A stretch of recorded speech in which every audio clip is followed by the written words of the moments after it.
ఆత్మ సంబంధమైన సహోదరుని కూడా పోగొట్టుతుంది ఈ మత్సరము.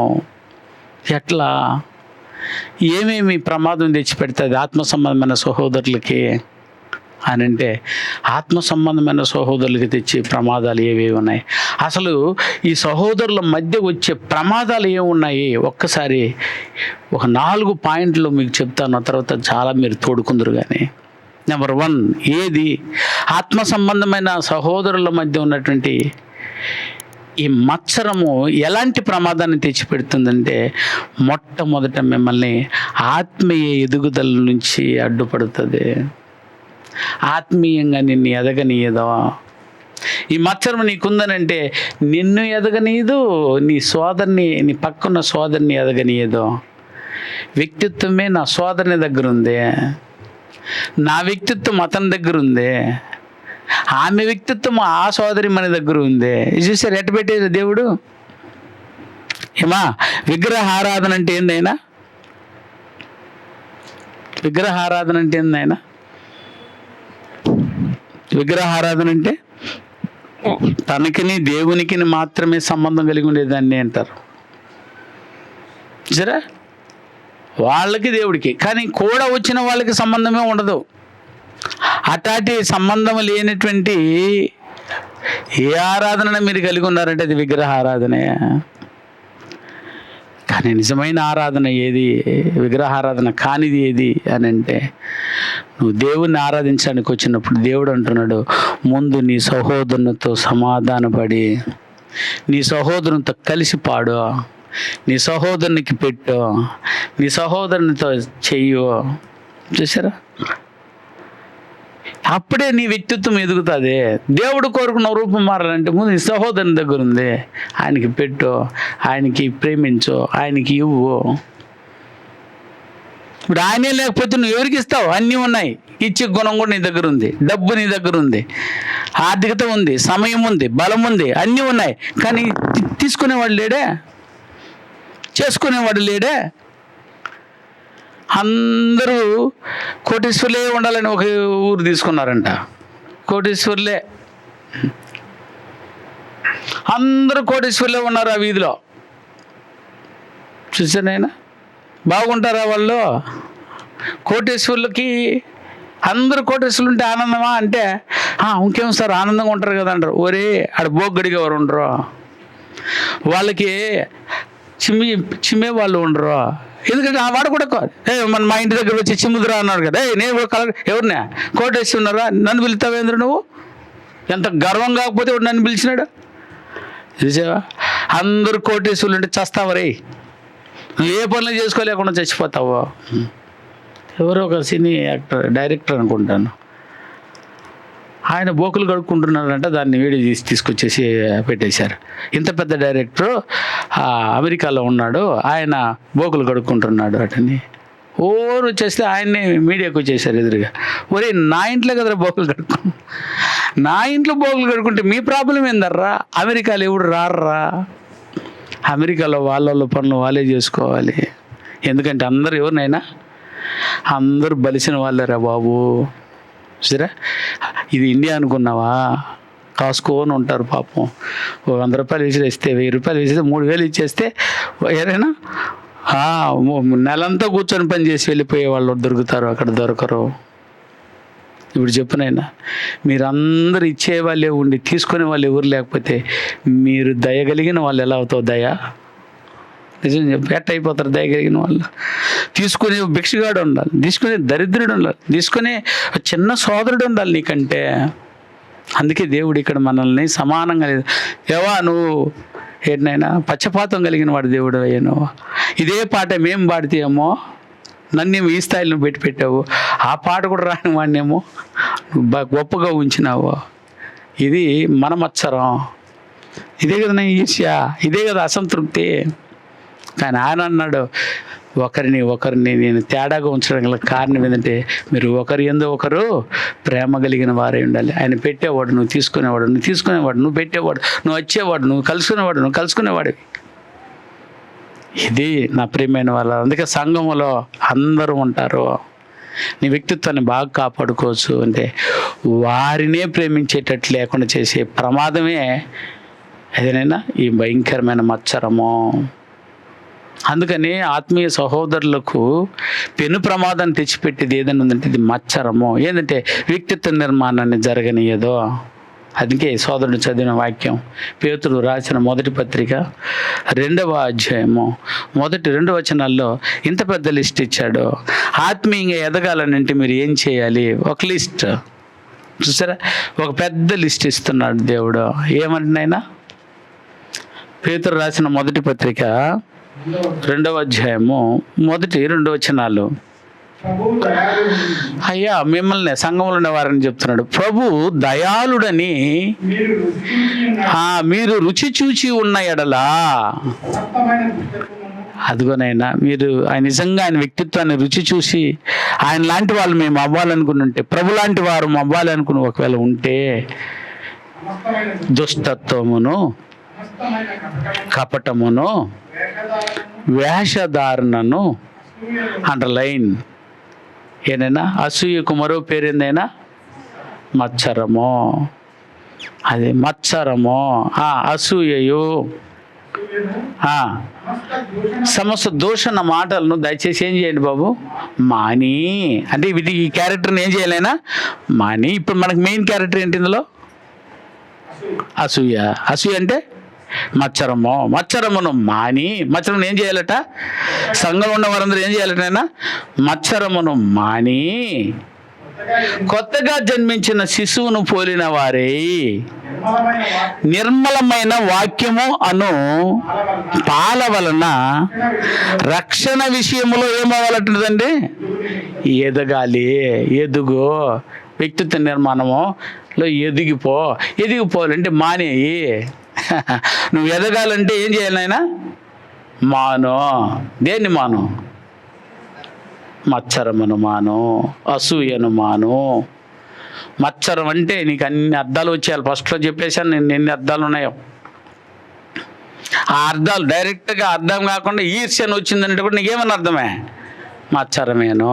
ఇక్కడ అసూయ, చూసారా, అసంతృప్తి. ఎక్కడ కనబడిన ఈ పదాలు వెంటనే మీకు మత్సరం గుర్తువేయాలి.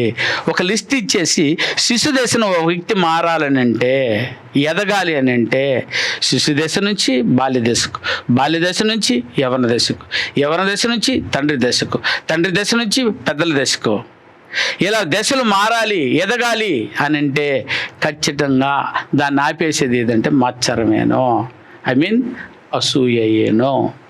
అందుకే లిస్ట్ ఇచ్చేసి దీన్ని మాని ఎదగండి. మానితేనే ఎదుగుతారో. అంటే ఏం సార్ ఉంటే మా సహోదరులకి మత్సరం అని అంటే ఎదగరు, వ్యక్తిత్వం రాదు. అది ప్రమాదము. ఇది తెలియకుండా ఉన్న ప్రమాదము. అది మానేయడానికి నువ్వు ట్రై చేస్తున్నావు అంటే నువ్వు ఎదుగుతున్నావో. దీనికి మానేసేయండి. ఏదేదైనా 1 నెంబర్ 1 ఏమన్నాడు? ఫస్ట్ నెంబర్ 1 ఏదైనా సమస్త విధమైన దుష్టత్వమును, దుష్టుని యొక్క వ్యక్తిత్వాన్ని, దుష్టత్వమును, కపటమును, నటించేది ఇదని వివరించేశాను మీకు. వేషధారణను. 4వదే అసూయ. వీటిని ఏం చేయనైనా మాని కొత్తగా జన్మించిన శిశువును పోలిన వారి నిర్మలమైన పాల వలన మీరు ఎదగండి. మీ వ్యక్తిత్వాన్ని నిర్మించుకోండి. దాన్ని తీసేయండి, ఇక్కడ ఎదగండి. అది పోయిందనుకోనైనా, ఏది ఆ మచ్చరం ఒకటి పోయిందనుకో, నీకు తెలియకుండానే మరో క్యారెక్టర్ వస్తుంది. అంతేనా? ఖాళీగా ఉంచదు. ఉండి లాంటిది మన హృదయం. ఒక్కటి తీసేసామంటే ఇంకొకటి చిండుకుంటుంది. అందుకని తీసేసేదాన్ని, చెడుని తీసి నింపేసేదాన్ని మంచిని నింపు. 12వ వచనం కొలసీలకు రాసిన పత్రిక 3వ అధ్యాయం. ఇక్కడ చంపవలసిన దాన్ని, విసర్జించవలసిన వాటిని చెప్పేసి 12వ వచనం అంటున్నాడు. ఎలా అనగా కాగా అదనట్నైనా దేవుని చేత ఏర్పరచబడిన వారును పరిశుద్ధులను ప్రియులైన వారికి తగినట్టుగా మీరు అంటారేనైనా జాలిగల మనసును, దయాలత్వమును, వినయమును, సాత్వికమును, దీర్ఘశాంతమును ధరించుకొనండి. ఇదేనైనా దాన్ని తీసేసావంటే దీన్ని సంపాదించుకుంటావు. ఇది రావాలంటే అది ఉంటే రాదు. సరేనా? వెలుగుంటే చీకటి రాదు, చీకటి ఉంటే వెలుగు రాదు. ఇది సత్యం. మచ్చరం ఉందంటే ఈ క్యారెక్టర్లు, మంచితనాలు, మంచి గుణాలు, మంచి లక్షణాలు రావు. అందుకని దయ ఉంచి ఆత్మీయ సహోదరులని వ్యక్తిత్వాన్ని పోగొట్టుకుంటావు. మచ్చరం ఉంటేనో నీ వ్యక్తిత్వం ఏర్పడడానికి అది మంచి సోదరుని నువ్వు పోగొట్టుకున్నవాడు అవుతావు. మచ్చరం ఉంటే అతన్ని ద్వేషించుకుంటూ ఉన్నావనంటే ఈ క్యారెక్టర్ నీకు రాదు. నెంబర్ 1 అదేనైనా ఆత్మ సంబంధమైనటువంటి సహోదరులకు వ్యక్తిత్వ నిర్మాణాన్ని ఆటంకపరిచేది. నెంబర్ 2 రెండవది ఏదో ఒక్కసారి చూద్దామైనా సంఘ ఐక్యతను విచ్ఛిన్నమయం చేసేస్తుంది. సంఘములో ఐక్యత లేకుండా చేసేదే మచ్చరము. ఆత్మ సంబంధమైన సహోదరుల మధ్య ఐక్యత లేకుండా చేస్తుంది. ఎక్కువ శాతం మంది సంఘములో ఫెయిల్ అయిపోయేది ఈ కారణము. ఏం ప్రమాదం అయి ఉంది అని అంటే నెంబర్ 1 వ్యక్తిత్వం రాదు. నెంబర్ 2 సంఘంలో మీరు ఐక్యంగా ఉండలేరు. మీరు ఉండకపోతే వ్యక్తిత్వమే రాదు. జరా ఇక్కడికి వచ్చి నేను ఒక పాట, మీరు ఒక పాట, నేను ఒక ప్రార్థన, మీరు ఒక ప్రార్థన. అందుకే సంఘం ఎక్కడ బలపడదో. జరైనా ఒక ఫ్రెండ్స్ అందరూ కలిసి ఈ ఎండాకాలంలో టూర్ వెళ్ళారంట. ఇక్కడ టూర్ వెళ్ళారు, బస్సు వ్యాన్ తీసుకున్నారు, హ్యాపీగా డబ్బులు వేసుకున్నారు, వెళ్ళిపోయారు. పెద్ద కొండ మీదకి పోతా ఉంది, బొడుక్కుమని ఆగిపోయింది. ఏది? వ్యాన్ ఆగిపోయింది. ఇప్పుడు ఏం చేయాలి ఆయన?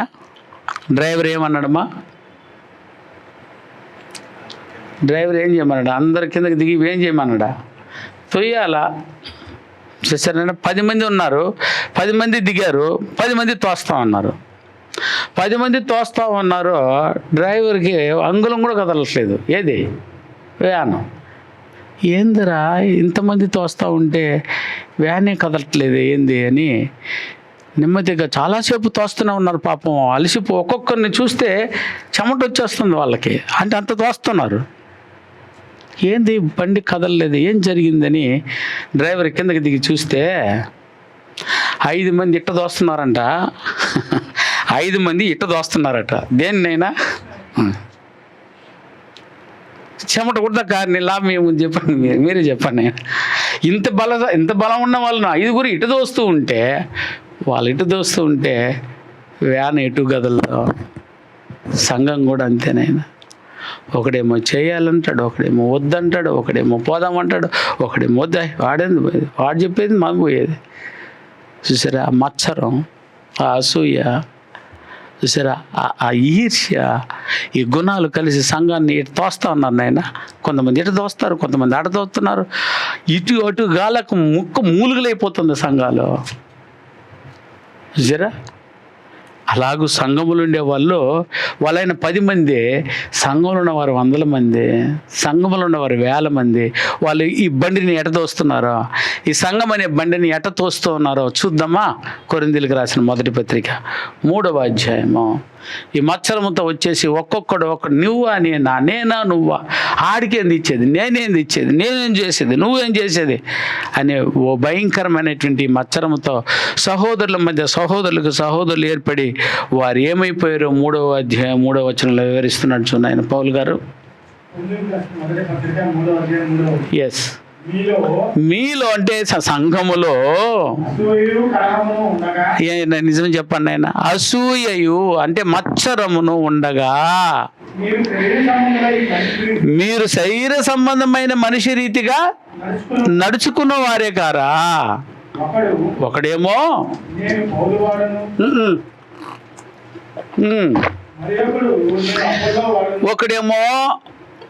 సంఘాన్ని ఎక్కడ దోస్తున్నాడు ఆయన? పౌలు వైపు దోస్తున్నాడు. ఇంకొంతమందినైనా కొంతమంది అపోలో వైపు నెడుతున్నారు అని చెప్పినప్పుడు, అరే మీరు మనుషులారా, మీరు ప్రకృతి సంబంధమైనటువంటి ఈర్ష్య కలిగిన వారే కదా. అపోలో ఎవడయ్యా? పౌలు ఎవడయ్యా? ఎవరమ్మా వాళ్ళు? పరిచారకులే కదా. ఒక్కొక్కరికి ప్రభువు అనుగ్రహించినటువంటి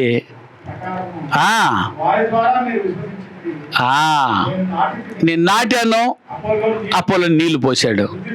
వృద్ధి కలిగేసిన వాడు ఎవరినైనా సరే. చూసారా, అభివృద్ధి పొందాలి అని అంటే ఒకరు నాటాలి, ఒకరు పోయాలి, ఒకరు పెరకాలి, ఒకరు కోయాలి. ఇన్ని పనులు ఉన్నాయనైనా అజేరా, అందరూ ఒకే పని చేయాలని. కానీ నువ్వు గొప్పవాడా, నేను గొప్పవాడా? మత్సరముతో నిండుకునే వారే కొందరు అప్పుల్లో వారంటే డివైడ్ అయిపోయారు. ఆ వ్యాన్ దోసినట్టు దోస్తున్నారు. నిజమైనా వ్యక్తిగతమైనటువంటి గొడవలు ఇవి. మా వాళ్ళ ఆయన మా బ్రదరు, ఆయన మా బ్రదర్, మీ బ్రదర్ ఏంటయ్యా? ఎంత పెద్ద ప్రమాదానికి వెళ్ళిపోతున్నారు చూడు. అందరినీ సహోదరులుగా చూడు. సరే, ఇక్కడ అదేమిటి అనేది ఒక్కొక్క వ్యక్తిని పంచుకోవడం పార్టీ లాగా. సరే, మేము ఆయన పార్టీయే, మేము ఈయన పార్టీ ఎందనైనా. పౌలు పార్టీ ఎందరా నువ్వు? అపోలో పార్టీ ఎందు నువ్వు? వద్దు, అటు చండాలమైనటువంటి ఆలోచన వద్దు. అది ఎందుకనే వచ్చిందంటే ఈర్ష్య వల్లనే వచ్చింది, అంటే మచ్చరం వల్లనే వచ్చింది. మచ్చరం ఎంత దూరం తీసుకెళ్ళిపోయిందంటే సంఘాన్ని చిన్న భిన్నం చేసేసింది, ఐక్యత లేకుండా చేసేది. ఇది పెద్ద ప్రమాదము. రేపు దేవుడు యేసుప్రభు వారిని పంపి సంఘాన్ని తీసుకురాబోయాడంటే సంఘంలో ఒక్కొక్క పార్టీని తీసుకెళ్తాడైనా? సంఘం అంతా కలిసి తీసుకెళ్తాడా? ఒక పార్టీని తీసుకెళ్తాడా? అందులో మీకెందుకు పార్టీలు? పౌలు వారింది, అపోలో వాడింది, పేతురు వారింది. చూసారా, అలా విడిపోయినాయి సంఘాలు. ఇది ఒక ఆయన లూథరన్ సంఘం అంటాడు, ఒక ఆయన పేతురు సంఘం అంటాడు, ఒక ఆయన యెరూషలేము సంఘం అంటాడు, ఒక ఆయన పెంతెకోస్తు సంఘం అంటాడు. ఏంటి కదా ఈ పేర్లు? అందుకైనా అనేది పౌలా నీళ్ళు పోసింది, పౌలా నాటాడు, అపోలో నీళ్ళు పోసింది. అరే బాబు, కేవలం పనివారారా? ఆయన నాటాడు, ఈయన నీళ్ళు పోసాడు, వృద్ధి కలిగజేసిన వాడు ఎవరినైనా కదా. రక్తమును చిందించి సంఘాన్ని కాపాడింది యేసు ప్రభువు. ఆయన్ని అంగీకరించండి. అందరూ కలిసి ఒక్కవైపు నెట్టండి. అందరినీ ఒకవైపు వదిలి ఇప్పుడు నెట్టండి అంటే ఇప్పుడు నెడితే బండి స్టార్ట్ అయిపోయింది. ఆ సంఘం ఎక్కడికో వెళ్ళిపోయింది. ఈరోజు సంఘాలు పాడడానికి కారణమే మత్సరము. ఒక్కొక్కరి మీద మత్సరం. చూసారా, ఆయనతో మేము మాట్లాడడం, ఆయన గ్రూపా మేము రామయ్యా, అసలు దానికే రాము, చర్చికే రాము. చూసారా, కొంతమంది మీటింగ్ రాట్లా. ఇవన్నీ సరిపోవర్రా నాయన. ఇంత వాక్యాలు విని ఇక్కడ తప్పిపోయారేంటి? తట్ట సముద్రాలు ఈదుకొని వచ్చేసి వాడున్నారంట, వీళ్ళున్నారంట, మేము రాము. వద్దు సోదరా, ఇది భయంకరమైన శత్రుత్వం. ఇది మీ వ్యక్తిత్వం నాశనం అయిపోయేది. ఇది చూసారా, మనం ఎంతటి వారినైనా దేవుడు వదిలిపెట్టడం. నువ్వు క్యారెక్టర్ను పోగొట్టుకుంటున్నావు. వాళ్ళ కొరకేంది నువ్వు క్యారెక్టర్ పోగొట్టుకునేది? నీ కొరకేంది వారి క్యారెక్టర్ పోగొట్టుకుంది? వాళ్ళు ఎవరు? నాటారు, నీళ్ళు పోసారు. నీదేంది? నీది ఒక పని ఉండాలి కదా. అందరం కలిసి తొయ్యండి. చూసారా, చాలామంది ఆగిపోయిన వాళ్ళ కారణాలు అడిగితే తర్వాత తెలిసింది నాకు. చండాలంగా ఉంది, అది వినడానికి కూడా ఇష్టం లేదు నాకు. చూసారా, అప్పుడు వద్దని మానేయండి. చూసారా, మీటే వద్దు, ఆపే ఆరాధన వద్దు, ఆపే. సరే, ఇంకొక చోటుకి దగ్గర తీసుకెళ్ళిపోతాడు. ఆ వినే వాళ్ళ దగ్గరికి ఏదో పోతాము. ఎందుకన్నా ఆయుష్ అంతా పోసేసి ఎందుకననేవి ఒకసారి మారడానికి మీరు ఆశపడుతున్నారన్న తపనతో మీరు చచ్చిపోవాలన్నాను నేను. అది మీరు చేసుకుంటున్న పనులకు నేను చావడం ఎందుకు నాయన? ఒకసారి ఆలోచన చేయండి ప్లీజ్ అండి. అవి జీవితమే కాదు, ఒకసారి వెనక్కి తిరిగి చూడైనా నీకు కనిపించరు. అవి ఏమి రావు అక్కడికి. కొన్ని ప్రాబ్లంలు ఎత్తి పెట్టుకొని ఉంటాం మనం, ఇది చూపిద్దాము అది చూపిద్దామని. అసలు అక్కడ దరిలో కూడా నిలబడదు ఆ ప్రాబ్లమ్స్ తీర్పు దగ్గర.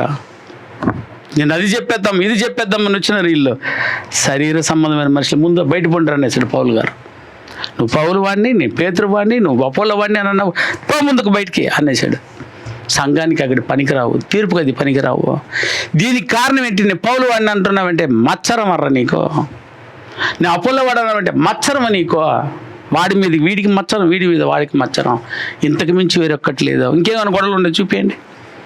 ఆత్మీయంగా మన ఊరే తెలియదు, మనం ఎవరమో కూడా తెలియదు. మనకేముంటాయి చెప్పిన ఆయన ఇక్కడ గొడవలు ఏంటంటే మచ్చరం, ఒక చిన్న ఈగో.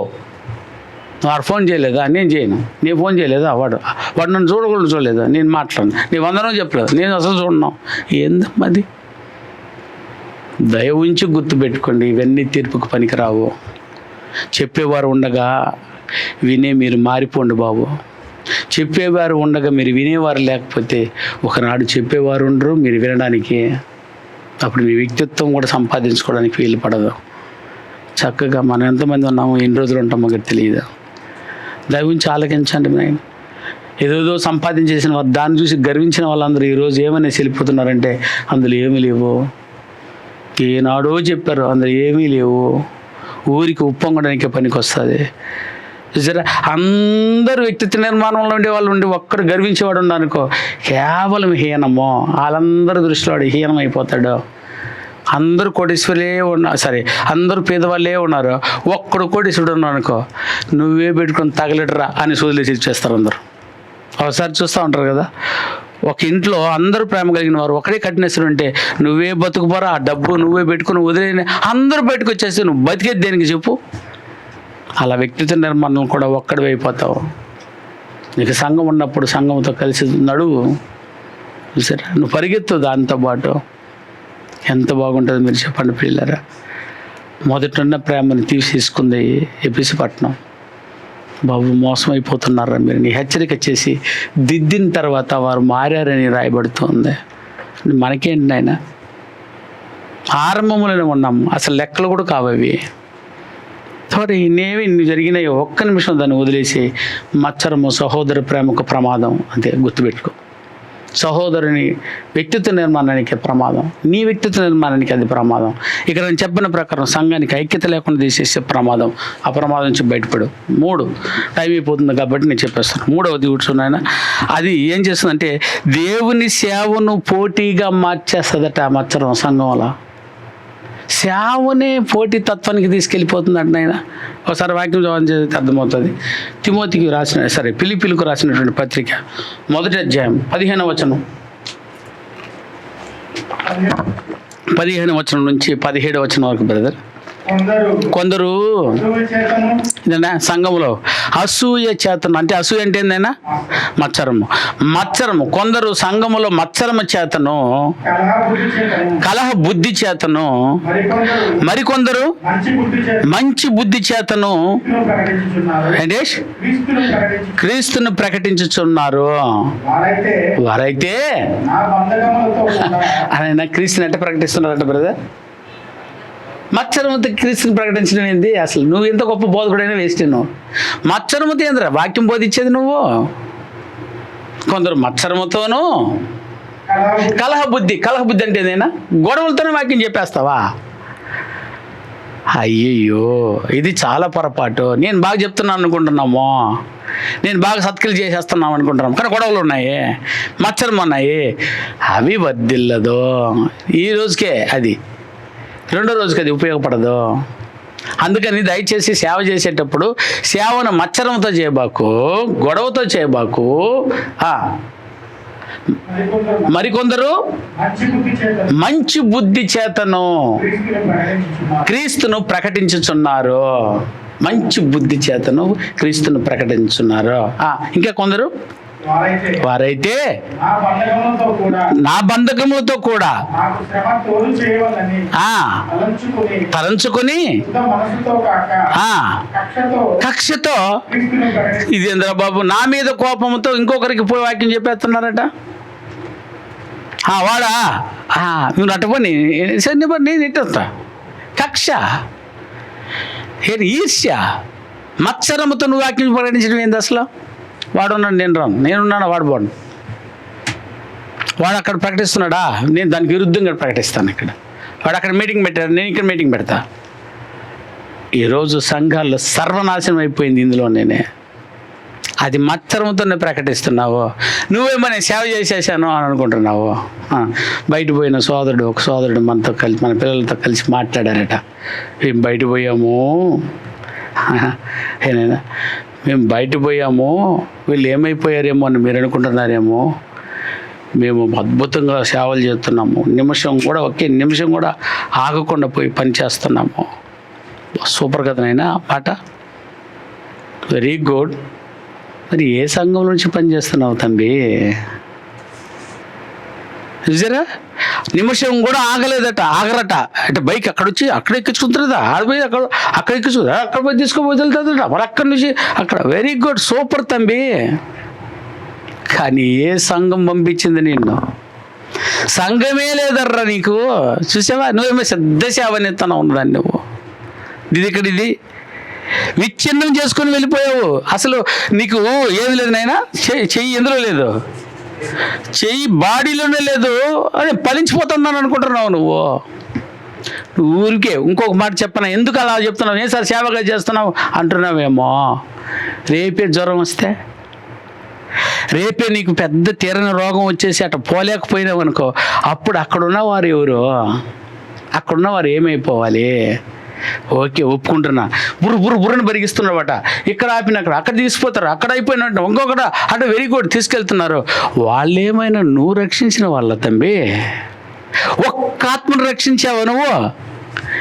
ఎవడో రక్షించిన వాళ్ళ దగ్గరికి నిన్ను ఉపయోగించుకుంటున్నారు తంబి. అది నీకు అర్థం కావట్లేదు. ఎన్నేళ్ళన పో నువ్వు. ఒకరోజు ఏం చెప్పేస్తారు బ్రదర్, వద్దు నువ్వు అన్నీ ఒకరోజు అనకపోతే ఏదో ఇది చెవి కోసుకుని వెళ్ళిపోతాను నేను. వారికి కూడా మత్సరం నిండిపోద్ది అక్కడ. నువ్వు ఎవడరా బాబు, మా సంఘంలో ఉండేవాడికే మేము అవకాశం ఇవ్వాలా. నేను ఎందుకు ఇచ్చామో తెలుసా? కొత్తగా వచ్చినావు అని చెప్పి 2 అవకాశాలు ఇచ్చాము. మా వాళ్ళే సీనియర్టీ ప్రకారం కూర్చున్న వాళ్ళకి మేము అవకాశం ఇవ్వలేదు. నువ్వేం దిగురు దూకుతున్నావు వేడని అని ఎంతో రోజులు అని బయటకు వచ్చేసిన వాళ్ళు పడుతుంది. అప్పుడు ఆడ ఉండలేవు, ఇక్కడికి రాలేవురరి. చూసావా, పరమ నీచమని నువ్వేం పని చేస్తున్నావు అనుకుంటున్నావు. అది కక్ష. ఆడ లేకపోతే ఈడ, ఈడ లేకపోతే ఆడ లేకపోతే ఈడ వెళ్ళిపోతూ ఉన్నారు. కక్ష చేతనే వెళుతున్నారు. ప్రేమ ఉన్నవాడు అయితే యారైనా ఉండో, యాడైనా సహించో. ఎక్కడైనా అదే కదా సహించబోయేది. ఇప్పుడు ఇక్కడ ఏదో అన్నారని బయటికి వెళ్ళిపోయావు.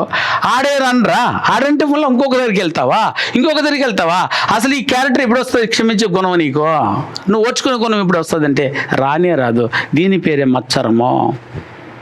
సరే, మత్సరం పెరిగిందనంటే సహోదరులను దూరం చేసుకుంటాము, సంఘాన్ని దూరం చేసుకుంటాము, వ్యక్తిత్వ నిర్మాణాన్ని దూరం చేసుకుంటాము. ఇది ప్రమాదమా కాదా చెప్పండి. ఇవన్నిటికీ కారణం ఏదంటే మత్సరమేనో. ఒక వ్యక్తి నాశనం అయిపోతున్న కారణం మత్సరమేనప్పుడు ఎందుకయ్యా అది? వద్దు. శరీర సంబంధమైన ఉదరంలో పుట్టిన వాడిని వదిలేసావు. రెండోది ఆత్మ సంబంధమైన బ్రదర్లను కూడా వదిలేసుకున్నావు, సిస్టర్లను వదిలే. మమ్మల్ని ఎలా వద్దావు, సిగ్గులేదు మీకు, మేము వద్దంటుంటే పిలుస్తున్నావు మీరు అనేది ఒక అక్క. ఓరక్క, బుడ్డ వాళ్ళనైనా ఇంత పెద్ద మాటలు అవన్నీ అప్పుడే ఒక్కసారి ఆలోచించి మరలా కావాలంటే అక్కట్ట వస్తుంది నీకు. అవును, వెళ్ళవద్దు. ఏనైనా నిన్ను ఏం పిలిచారు? సంఘానికి ఎందుకు ఆగిపోయావు? ఏదో ప్రమాదం ఉండి ఆగావా? నిజంగా నువ్వు నిలిచిపోయావా? ఏదో అది అర్థం కాదు. కొందరి ప్రాబ్లమ్స్ అర్థం రావు. అది తెలిసి ఏంటి మీట్టుకు రావట్లేదు, ఆరాధనకి రావట్లేదు, కలయికలకు రాలేదు అని అంటే వెళ్ళవద్దు మమ్మల్ని. ఎవరి మీద మా ఈర్ష్య? ఎవరో మీద ఈర్ష్య తల్లి వెళ్ళిపోయావు. ఆ మాట అన్నావు. రేపు నీకు రావాలనుకుంటే అక్క మొహం ఎట్లా చూస్తావు? అలా మాట్లాడేసి నా బ్రదర్ మొహాన్ని నువ్వు ఎట్లా చూస్తావు? ఆత్మీయంగా పెద్ద ప్రమాదమా? ఆ ఒక్క ఈర్ష్యను తగ్గించుకొని ఇది ఏం జరుగుతుందేమో కూర్చొని ఉండు 2 నిమిషాలు అటు పోనీ. అది పోతే అటు మర్చిపోతావు నాయన. ఆ తర్వాత చర్చికి రారట, పెళ్ళికి వస్తారట, చర్చికి రారట, హౌస్ డెడికేషన్కి వస్తారట. ఏంటినైనా ఇవి? అప్పుడు ఎవరి మీద నీ కోపం? దేవుని మీద కోపమా? సహోదరుల మీద కోపమా? సంఘం మీద కోపమా? ఎవరి మీద కోపమైనా? తన శత్రువే, తన కోపమే తన శత్రువు. అయ్యా, నీ ఈర్ష్యే నీ వ్యక్తిత్వానికి నాశనము. ఎవరో ఏమన్నారో ఒక్క నిమిషం కూర్చొని మాట్లాడితే పోయిద్ది కదా. సరే ఎవరు అన్నారు అని అనే ఉంటారబ్బా, అభ్యంతరములు రాక తప్పదు అన్నారట. ఇది నాకన్నా చెప్పు, నేను నిలబెట్టి ఇద్దరిని షేక్ హ్యాండ్ ఇచ్చి నేను ఎదుటి వదిలేయండి అమ్మని నేను కదా చేస్తాను. పోనీ మీరైనా చేయండి, లేదా సహోదరులు చెప్పుకనే వినండి. ఎవరిదినే వినమో మేము ఇంతేనో అని అంటే ఇదిగోనైనా కక్షతో బోధించుకుని నాశనం అయిపోతావు, వ్యక్తిత్వం నాశనం అయిపోద్ది, ఆత్మీయ సహోదరుని పోగొట్టడం. ఇలా ఒక్కొక్కరిని నిన్ను వదులుకుంటూ పోతుంటే ఎవరు మిగలరా? వాడెవడో ఒక డైలాగ్ చెప్పినట్టు మనం నరుక్కుంటూ పోతే ఏం మిగిలిపోద్దా? నరుక్కుంటూ పోతే కత్తులదా మిగులుతుంది, ఎవరు ఉండరా? మనుషులు ఉండరు అన్నట్టు. ఇదిగైనా మీరు ద్వేషించుకుంటూ వెళ్ళిపోతూ ఉంటే, మచ్చరముతో మీరు రగిలిపోతూ ఉంటే ఒట్టి మచ్చరమే మిగులుతుంది సంఘంలో. ఎవరు ఉండరు బాబు? సహోదరులు ఉండరు. ప్లీజ్ నాయనా, దీనికి ఒక ఫుల్ స్టాప్ పెట్టండి. వద్దు, ఇన్నేళ్ళు ఎలా జరిగిపోయిందో జరిగిపోని వదిలేయండి. ఇప్పుడు 2 వారాలు రారు, 3 వారాలు రారు, నా దృష్టికి అయితే తీసుకురారు. ఏమనంటే పని ఉందన్నా అందుకని రాలేకపోయామన్నా, ప్రతిసారికి ఏమైనా జరిగిందన్నా ఎందుకు మిస్ అయ్యావు అని అంటే ఇది ప్రాబ్లమ్స్ అంటారు. చిన్న ప్రాబ్లం మళ్ళీ వచ్చేస్తారు, రాలేదు వచ్చే వారం వచ్చేస్తారు, లేదా 4 వారాలు రాల మళ్ళీ కూడా వచ్చేస్తారు. అలా ఒకవేళ నిజంగా ఆగిపోయి ఉంటే వాళ్ళు తెలుసుకొని ఏదో ఒకరోజు వచ్చేస్తారు. దీని మధ్యలో దూరి కొంతమంది కలిపెట్టేసి ఎవరు ఏమన్నారు నిన్ను అని కూడా ఉండరు అన్నారని వీళ్ళు తగిలిచ్చేసి వాళ్ళని చర్చికే కూడా దూరం చేసే ఇది కూడా ప్రమాదమేనాయన. అప్పుడు ఏంది, వాడు వస్తే నీ ప్రాబ్లం ఏంది? ఇలాగ చాలామంది కూడా ఆగిపోయే ప్రమాదం ఉంది. వారు ఎత్తంగానే ఇప్పుడు ఎవరి మీద అలుగుతున్నారంటే సంఘం మీద అలుగుతున్నారు, దేవుడి మీద అలుగుతున్నారు, వ్యక్తిత్వం మీద అలుగుతున్నారు. ఇది ఉపయోగం కాదు. ఎందుకంటే చిన్న భిన్నం అయిపోద్ది. ఎందుకన్నాడు, నేను పౌలు వాడను, నేను అపోల్ల వాడను, నేను కేఫా వాడను, నేను పేతురు వాడను. అలాగా అప్పుడు సంఘం ఎట్లుంటే చెప్పినైనా. దీనికి కారణం ఏదంటే మచ్చరము. వాడి మీదకి వీడికి మచ్చరం, వీడి మీదకి వాడికి మచ్చరము. అందులో ఏం పుడుతుంది అట్నైనా? యాకోబు రాసిన పత్రిక, యాకోబు పత్రిక 3వ అధ్యాయం 14వ వచనం. దీనివల్ల పుట్టేది ఏమొచ్చిందో చూడు ఒకసారి. అయితే మీ హృదయములలో ఏదైనా సంఘంలో ఏముందంటే బాబు, సహింప అలివి కాని, సహించేది సరిపోద్ది, సహింప అలివి కాని మత్సరమును వివాదమును ఉంచుకున్న వారైతే, అబ్బాబ్బా మత్సరమును వివాదం అంటే ఏందేనా? గొడవ వచ్చేది దేనివల్ల? మచ్చరం వల్లే. మత్సరమును వివాదమును ఉంచుకున్న వారైతే అతిశయపడవద్దు, సత్యమునకు విరోధంగా అబద్ధం ఆడవద్దు. మిమ్మల్ని అంత దూరం తీసుకెళ్ళిపోద్ది అది. అందుకని వద్దునైనా, ఈ తారతమ్యమే వద్దనరా. మీ బాటికి మీరు వచ్చి మీ పనులు మీరు చేసుకొని వెళ్ళిపోతూ ఉండండి అమ్మ. వచ్చారా, ఆరాధించుకున్నారు, సహోదరులను ప్రేమించారా, వందనాలు హ్యాపీగా పెట్టే ఉంటే పెట్టు, లేకపోతే పో, చేసుకుంటూ వెళ్ళిపోండి. అదిగో సంఘాన్నే విచ్ఛిన్నం చేసేంత భయంకరమైన మచ్చరము. ఆ మచ్చరాన్ని దయ ఉంచి తీసేసుకో. ఏదైనా నెంబర్ 3, 3వది ఆయన 4వది ఏం చేస్తుందంటే ఆయన దేవుని సేవలో పోటీ వచ్చేస్తుందట. ఈ మచ్చరం వలన పోటీ. ఇదేనా చెప్పేశాను? ఇదేనా 3ది? పోటీ తత్వం వచ్చింది. 4వది అయితే సహోదర ప్రేమను చల్లారిప్ప చేసేస్తుంది. సహోదర ప్రేమను ఏం చేసేస్తుంటే అయినా చల్లార్చేస్తుంది. చల్లారడం అంటే ఏందైనా ఆరిపోవడము, వేడిగా ఉన్న సహోదర ప్రేమ అంత అద్భుతంగా ఉన్నది ఫస్ట్లో. అదే ప్రకటన గ్రంథంలో రాసింది 2వ అధ్యాయం. నీ మీద తప్పు ఒకటి మోపవలసి ఉన్నది. ఏంటి ఆ తప్పు అని అంటే, నీకున్న మొదటి ప్రేమ ఇప్పుడు లేదు. ఏమైపోయిందట ఆయన? చల్లారిపోయింది. చల్లారిపోవడానికి కారణం మత్సరం. అతని మీద ఇప్పుడు మంచి ప్రేమ ఉన్నింది, ఇప్పుడు అతని మీద అంత మంచి ప్రేమలే. ఏమై ఉంటుందబ్బా? ఏం చేసేసినాను నేను? పాప ఏం చేసా వీడికి తెలియదు. ఏంటి మధ్యలోనంటే మత్సరం. వాడు అమాంతంగా ఆశీర్వదించబడిపోయి ఉన్నాడు. అమాంతంగా 4 కార్లు కొనేశాడు, అమాంతంగా 4 ఇల్లులు కట్టేశాడు, అమాంతంగా చెప్పకుండానే పలకకుండానే మానేస్తాను నేను. ఎదురుకు వస్తుంటే అందరం కూడా చెప్పరు. దేనికే అది అట్టని నీదేమని పెరుక్కుని ఏమన్నా వాడు కొన్నాడా? నీదేమని పెట్టుకునేసి ఇంకేమైనా చేశాడా? ఒకసారి ఆలోచించండి. మన సహోదరులను దేవుడు ప్రేమించాడు అంతేనా? ఈసాకును దేవుడు ప్రేమించాడు. ఒకటి ఏమైందైనా 100% అభివృద్ధిలోకి వచ్చేసింది. అది దేవుడి దీవెన. దాన్ని చూసి నువ్వు అసలు ఇప్పుడు అతనితో మాట్లాడకుండా పోవడం ఏంటి, అతను వదిలేయడం ఏంటి, అతనితో ఉండకుండా పోవడం ఏంటి అని అంటే అతని మీద ఉన్న ప్రేమ తగ్గిపోవడానికి కారణం ఇటాటి ఈర్ష్య, ఇటాటి మత్సరము. ఎంత పెను ప్రమాదం ఉంది మత్సరము. చాలామంది చూడైనా ఇదే, ఇంకే కారణాలు లేవు పాపం. ఏమీ మాట్లాడుకొని ఉండరు ఒకరు కూడా ఒకరు, కానీ మాట్లాడరు. ఉన్నట్టుండి ఆపేస్తారు. అది శరీర సంబంధమైన వాడైనా ఆత్మ సంబంధమైన వాడైనా. కట్ అయ్యింది వాళ్ళ మధ్య ప్రేమ అని అంటే చల్లారిపోయింది. ఎందుకు చల్లారిపోయిందని అంటే వాళ్ళ దగ్గర ఏం మూల్చిందైనా మత్సరము. వేరే కారణమే లేదు, దాన్ని చెప్పలేమో. ఎందుకు మాట్లాడేవా రీజన్ చెప్పుకోవడం, గట్టిగా పట్టుకున్నాం అనుకో ఏం చెప్తావు నైనా, అది చెప్పుకునేది కాదే. అది పెద్ద కారణం, అది లోపల పెద్ద కారణమే, కానీ చెప్పుకునేది కాదు. చెప్పుకో. ఈర్ష్కేనా? ఈర్ష్యనైనా నిన్నంత దూరం నడిపించేస్తుంది. అందుకని అన్నమాట గలతీయులకు రాసిన పత్రిక 5వ అధ్యాయము 26వ వచనంలో ఏమంటున్నాడు ఒకసారి చూడు బ్రదర్. గలతీ పత్రిక 5వ అధ్యాయం 26వ వచనం. ఒకరిని ఒకరము వివాదమునకు రేపకయు ఒకరి యందు ఒకరము అదుగనైనా ఈర్ష్య పడకయు అసూయ పడకయు మత్సర పడకయు వృధాగా అతిశయ పడకయు ఉందమో. అయ్యా, వృధా అతిశయ పడక ఉందమో. మత్సరం వచ్చిందంటే వృధా అతిశయం. నన్ను అంటావు నువ్వు, కాలు ఎగరేస్తాను. నన్ను అనేది నన్నే చూసారు వద్దా? దేన్ని బట్టి నన్ను అనుకుంటున్నావు నువ్వు? అది వృధా అతిశయము.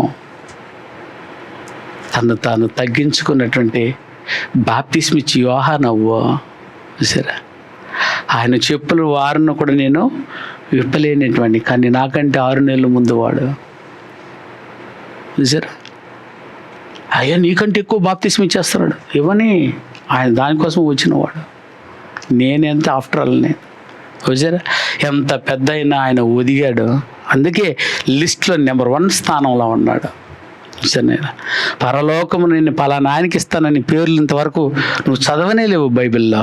ఒక్క పేరు మాత్రమే, పరలోకాన్ని ఆయనకి ఇవ్వబోతున్నానని రిజర్వ్డ్. ఎవరినైనా బాప్తిస్మ ఇచ్చి యోహాను పరలోకంలో కడపటి వాడిగా ఉంటాడు. కారణం ఏందయ్యానంటే అతని దగ్గర వృధా అతిశయం లేదో. అతిశయమే అహంకారానికి కారణము. ఆ వృధా అతిశయమే వ్యక్తిత్వ నిర్మాణానికి నాశనము. వద్దు ప్రియులరా, ఇట్లాంటి మంచి మాటలు చెప్తే సంఘంలో రారు. ఇట్లాంటి వ్యక్తిత్వ నిర్మాణానికి సంబంధించిన పాఠాలు చెప్తే ఎవరు రారు. మిమ్మల్ని పొగిడేసి ఏదైనా రూపాయి కవరికి 400 రూపాయల మాటలు మాట్లాడి మిమ్మల్ని దేవుడు ఆశీర్వదించేస్తాడు పో, చూసారా నేను అభివృద్ధిలోకి తెచ్చేస్తాడు బో అని ఓను మాట్లాడేవాడు సంఘం నిండిపోయి ఉంది. నా సంఘం రోజు చర్చ్ కుర్చీలు ఖాళీ అవుతుంది. ఎందుకంటే దీనికేనా? అందుకని నన్ను మార్చమంటారా, నటించమంటారా, నాశనం చేసేటట్టు మాట్లాడమంటారంటే ఇంపాసిబుల్. గొంతులు ప్రాణవనంగా లాంటి మాటలు మాట్లాడము. మిమ్మల్ని ఒక్కరినైనా చూసారా, 100 మందిని నాశనం చేసేదానికంటే ఒక్కరిని బాగు చేసి దేవుని నిలబెట్టినా నా సేవ అదృష్టమే. ఒక్కరేం కర్మ, అంతమంది రెడీ అయిపోతున్నారు, సంతోషపడుతున్నాం. దయవుంచి ఈ క్యారెక్టర్ని నువ్వు చెప్తే నేను మార్చుకొని ఉండేవాడిని బ్రదర్ అని అంటారేమో. అందుకే చెప్తున్నాడు పరిశుద్ధాత్ముడు, మార్చుకో తల్లి, మార్చుకో అమ్మ. ఇవేవి పనికిరావు, నీ వ్యక్తిత్వానికి పనికిరానిదంతా దయచేసి తోసేసేయి. విన్నావు కదా ఇంతవరకు, వాటిని పక్కకి నెట్టేయి. ఎంత పెను ప్రమాదం తెచ్చిపెడుతుంది ఈ మత్సరం అని అంటే, సహోదరుని, శరీర సంబంధమైన సహోదరుని నాశనం చేసింది. ఆత్మ సంబంధమైన సహోదరులు నెంబర్ 1 వ్యక్తిత్వాన్ని నిర్మించుకోకుండా చేసింది. నెంబర్ 2 సంఘములో ఐక్యత లేకుండా విచ్ఛిన్నం చేసేస్తుంది. నెంబర్ 3 సేవను, దేవుని సేవను ఏం చేస్తుందైనా పోటీగా మార్చేసి సర్వనాశనం చేసేస్తుంది. 4వది సహోదర ప్రేమను ఏం చేస్తుంది బ్రదర్? చల్లార్చేటట్టు చేసేస్తుంది. ఇదన్నీ ప్రమాదాలు కావా? సో ఇట్టి ప్రమాదాలకు దూరంగా ఉండాలంటే ముందు మచ్చరని ఏం చేయనైనా గిల్లాడు. మచ్చరం గిల్లేసాడు చూడనైనా తేటగా కనిపిస్తాడు వాడు. కొంతమందిని మనం చూస్తూ ఉంటే ఫస్ట్లోనే ఒక డిసైడ్ అయిపోతూ ఉంటాం. వాడి మొహం బాగోదు, వాడు రఫ్గా ఉంటాడు, ఏదైనా అయితే కటింగ్లు కొట్టేసి రౌడీలా కనిపిస్తాడు. కొంతమంది మొహాలు చూడండి, ఆడపిల్లల మొహాలు కూడా చూస్తే బస ఏం చూద్దామో అనిపిస్తుంది. కానీ చూడంగా దగ్గర చూడంగా ఏమవుతానైనా అబ్బో ఆ రూపమే దేవుడి దగ్గర లేదన్నట్టు అనిపిస్తుంది. మన సహోదరులను కూడా అలా చూడండి. అందుకు ప్రభు ఏమన్నారంటే ముందు నీ కంట్లో దూలాన్ని తీసేసేయే. అర్థమైందేనా? ఎదుటివాడి కంట్లో ఉన్న నలుసు స్పష్టంగా కనబడుతుంది. నీ కంట్లో ఏం పెట్టుకొని ఉన్నావా? దూలం పెట్టుకుని ఎదుటివాడి కంట్లో ఏముందట? నలుసు పెద్ద, దూలం పెద్ద. దూలాన్ని పెట్టుకొని చిన్న నలుసుని చూస్తావేంటి? చిన్న నలుసుని పెట్టుకొని పెద్ద దూలం చూడు. అయ్యా ఈ మూల కాకపోయినా ఆ మూల కనబడుతుంది. అందుకని ఆ మత్సరమైన దూలం, ఆ పెద్ద దూలాన్ని నువ్వు పెట్టేసుకున్నావు కాబట్టి వాడి దగ్గర ఉన్న నిజ ప్రేమ కనిపించలేదు, వాడి దగ్గర ఉన్న నిజ అందం మనకు కనబడదు. చూసారా? ముక్కు వంకరగా కనిపిస్తుంది మనకి చూసినప్పుడు, కానీ మరలా అతన్ని నిజంగా ప్రేమతో చూసినప్పుడు ఆ ముక్కు నిజంగా అందంగా కనబడుతుంది. ఆ మోహంలో అలా కొంతమందికి బాగలేదని మనం అనుకునేసి ఉంటామో, నువ్వు డిసైడ్ అయ్యి మళ్ళీ నిదానంగా చూడు. ఆ ద్వేషం అన్నదాన్ని పక్కకి నెట్టేసి ప్రేమ అన్నదాన్ని పక్కన పెట్టి చూడు, బాగా కనిపిస్తాడు. అలా మన సహోదరులు చూడాలంటే క్రీస్తును పెట్టుకొని చూడు, ఆయనలో క్రీస్తును చూడు, ఆమెలో క్రీస్తును చూడు, అందంగా కనిపిస్తుంది. అప్పుడు ప్రేమద్దు. అది కనబడాలంటే అది మత్సరమైన ద్వేషం పక్కకి తీసి పెట్టేసి ఇదే కోరుతున్నాడు. సహోదరులకు ఏదైనా మత్సరం వల్ల ప్రమాదం ఏమైనా ఉందంటే ఇంత పెను ప్రమాదాలు, 4 పెను ప్రమాదాలు కొన్ని చెప్పాను నేను, చాలా ఉన్నాయి. అవన్నీ మీరు తోడుకొని మీ సంఘాలలో, మన సంఘాలలో ఏదైనా మన వ్యక్తిత్వ నిర్మాణాలకు మీరు ఉపయోగించుకోవాలని కోరుకుంటూ 10 నిమిషాలు ఎక్కువైంది, క్షమించండి.